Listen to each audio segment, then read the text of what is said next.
I let it fall. My heart, and does it feel you rose clay? Bonjour à tous, contente de vous retrouver aujourd'hui pour le bilan des recettes du mois de septembre. Alors, ce bilan est plutôt mitigé. Il y a des choses qui sont vraiment top, que j'adore, d'autres qui sont un petit peu moins bien. Alors, on va commencer par les choses un petit peu moins bien. Pour commencer, ce sera le combo anti-stress et bonne nuit aux huiles essentielles.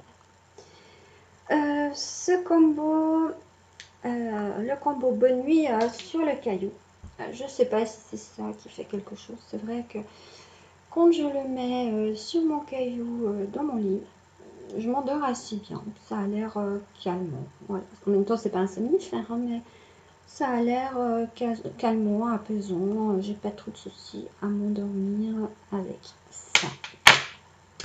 Quant à l'anti-stress, Roland, franchement, je ne l'ai pas encore vraiment essayé. Là, j'en ai mis sur mon poignet pour voir, mais c'est trop tôt pour en dire quelque chose.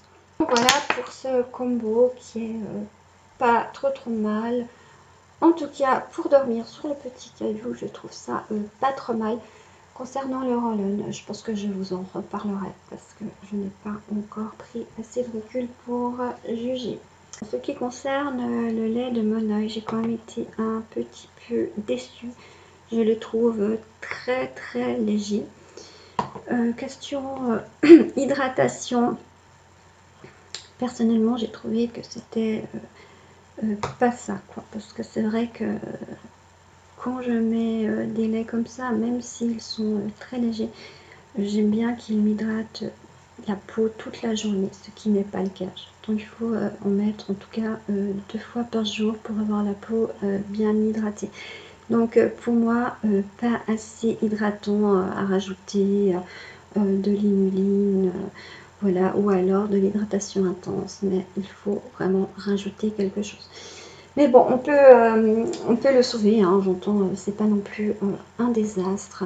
Refait avec un petit peu d'inuline ou d'hydratation intense, il peut être très bien. Ce que j'ai remarqué aussi, c'est que quand on le met, il laisse une légère couche fine, pellicule fine, blanche sur la peau qui pénètre assez rapidement, je dirais en 1 minute.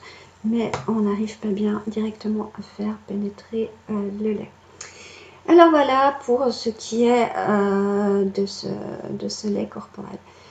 Je ne pense pas le refaire. De toute façon, je change tout le temps mes recettes, mais celle-ci, je ne pense pas la refaire. Voilà. Ensuite, j'ai fait la crème, donc j'ai testé le livre protection, donc j'ai fait mon petit pot de crème pour les pieds, où franchement je n'ai vraiment pas mis grand chose, mis à part le livre protection et du karité et de l'huile de jojoba. C'était vraiment un test pour tester le livre protection. Alors en effet, je peux dire que le livre protection est vraiment top. Cette crème, même sans actif spécifique, hydrate super bien pour les pieds. Du moment où je trouve que les pieds, c'est la partie du corps la plus dure à hydrater. Et avec ça, franchement, les pieds, ils sont tout doux et vraiment bien hydratés. La preuve, c'est que je n'ai quasi plus de crème. D'ailleurs, je vais m'en refaire une aujourd'hui ou demain. La seule chose que je peux reprocher à cette crème, c'est justement le karité. Donc c'est ces petits bouts qu'on sent quand on met pas mal de beurre de karité. Je n'aime pas du tout ça. Mais en tout cas, ça ne vient pas de l'olive protection. C'est voilà, on sait qu'avec le karité, en général, ça fait cet effet. Alors voilà, donc là c'est positif pour cette crème pour les pieds. Ensuite le mascara. Alors concernant le mascara, par rapport à ce que j'ai fait les autres fois, Il fonctionne pas trop mal. Moi je suis très difficile au niveau des mascaras. Même dans le marché, je ne trouve quasi jamais les mascaras que je veux. Il n'y a qu'une seule marque que j'utilise et qui me convient. Donc on peut dire que celui-ci équivaut à un mascara du commerce, je dirais même un bon mascara du commerce. C'est vrai qu'il ne coule pas, il sèche très vite, il a quand même voilà, une certaine tenue, il rend les cils assez épais.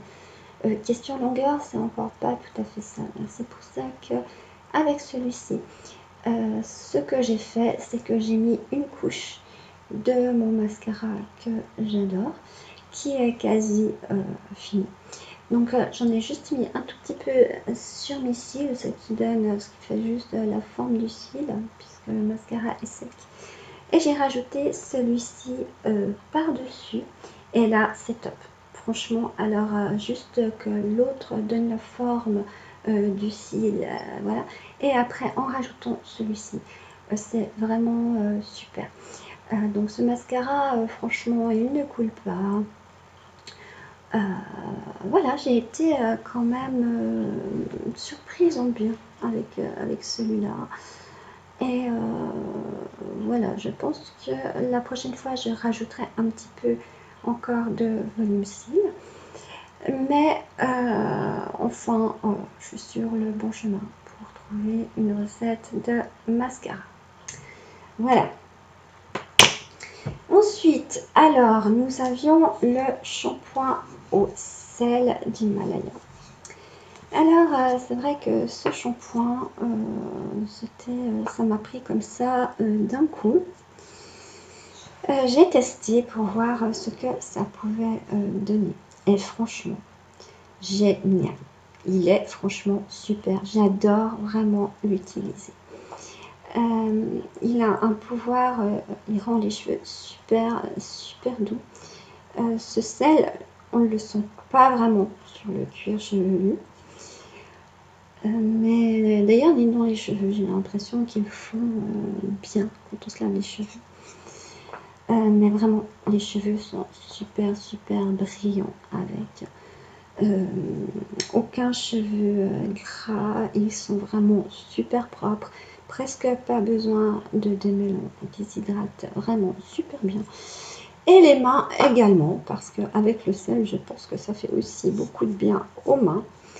Alors celui-là, franchement, je vais le refaire parce que c'est vraiment mon shampoing préféré. Je le trouve super. La prochaine fois, je risque de mettre un petit peu plus encore de sel, mais vraiment à conseiller. Il est super. Donc voilà pour le shampoing. J'ai également fait la bébé crème. Alors, cette bébé crème, nickel aussi.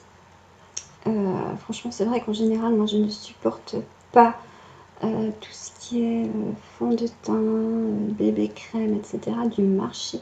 Je ne peux pas les mettre. Ça me fait des démangeaisons, je deviens toute rouge. Voilà, ça me fait des grosses allergies. Et celle-ci, je la supporte nickel. Très naturelle. Donc voilà, on ne voit pas que j'ai mis une bébé crème, mais ça cache quand même quelques petites imperfections. C'est vrai qu'au niveau de la couleur, c'est à chacun de l'adapter un petit peu à sa couleur de peau en fait. Donc ça c'est un peu pour ma couleur de peau. Maintenant si vous avez les peaux plus foncées, parce que c'est vrai que j'ai déjà une peau très claire, mais enfin bon, si quelqu'un a encore la peau plus claire que moi, il faut vraiment adapter la couleur avec la base de teint pour que vous arriviez le plus proche possible de votre teint naturel. Mais sinon, franchement, super. Je vais aussi la refaire celle-là parce qu'elle est top. Concernant ce démaquillant, franchement, il est top. Sur le visage, je ne supporte pas, pour les yeux, je ne supporte pas les démaquillants à base d'huile. Ça m'insupporte d'avoir cette phase huileuse sur les yeux. Les zones stellaires, je n'aime pas non plus. Donc pour les yeux, le seul démaquillant qui me convienne, c'est un lait. Peut-être une crème, j'ai encore jamais essayé, mais bon, pas autre chose en tout cas. Et celui-ci est vraiment top. Il suffit de mettre un petit peu de lait sur un coton. On pose le coton qu'on laisse à 5 secondes sur l'œil. On nettoie en passant légèrement sur le maquillage et tout s'enlève nickel. Franchement, alors celui-là, je le recommande. Il est vraiment super et super doux pour les yeux. Vraiment, je le recommande. Moi d'ailleurs, je vais certainement le refaire parce que j'ai rarement trouvé un lait démaquillant aussi bien que ça. Voilà pour le lait démaquillant. Il reste encore le déo. Alors, c'est vrai que ce déo, je l'avais fait pour une personne qui, pour finir, m'en a dit tellement de bien que je m'en suis fait un pour moi, exactement le même. Et je dois reconnaître qu'il est top de chez top. Encore avec la fragrance, ils sont super bons, le parfum, je suis étonnée, les huiles essentielles n'ont pas pris le dessus, c'est la fragrance qui a pris le dessus. Et je l'adore. Alors ça, c'est clair que je vais le refaire aussi. Il n'y a aucune odeur, bien au contraire. Ils sont super bons. D'ailleurs, comme on peut voir, la bouteille, on est déjà ici. Mais non, alors celui-là, je peux vous le recommander. Il est vraiment top. Et si vous supportez le bicarbonate de soude avec la pierre d'Alain, c'est vraiment le top du top. C'est vraiment le combo idéal. Plus les huiles essentielles. Même si vous avez une odeur relativement forte de transpiration, on va pas la sentir. Il ne fait pas de taches jaunes sous les aisselles, sur les habits blancs, etc. Non, alors vraiment à recommander vivement. Alors voilà, on arrive au bout de ce bilan. J'espère que toutes ces recettes du mois de septembre vous auront plu. On va entamer le mois d'octobre avec plein de nouvelles recettes. Et je vous dis à tout bientôt. Bye bye!